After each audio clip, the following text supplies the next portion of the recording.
What prayer can be offered for our Holy Father? In these recent days, the news surrounding Pope Francis's health has grown increasingly grave.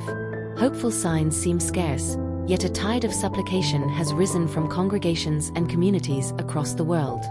Through media, in countless forms, prayers are voiced, litanies are chanted, and the rosary is devoutly recited. In the face of this outpouring, I wonder, is another prayer from me merely superfluous? Does it get lost in the chorus, a solitary voice amidst a resounding choir?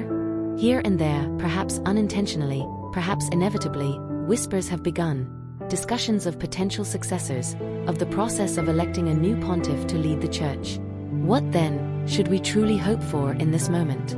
Should we cling fiercely to the desire for recovery, for more years of his guidance? Should we brace ourselves for the inevitable transition, preparing our hearts for a new chapter in the Church's long history? Perhaps the most honest answer is that we should strive for a surrender to the divine will, a letting go of our own preferences, our own fears, and instead, an opening to the path that God has laid out.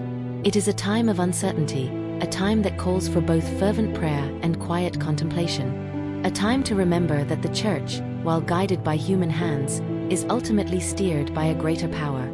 A time to trust that even in the midst of sorrow or change, grace will prevail.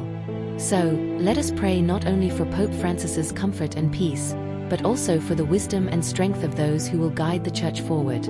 Let us pray for the unity of the faithful, that we may remain steadfast in our shared faith, regardless of who sits upon the chair of St. Peter.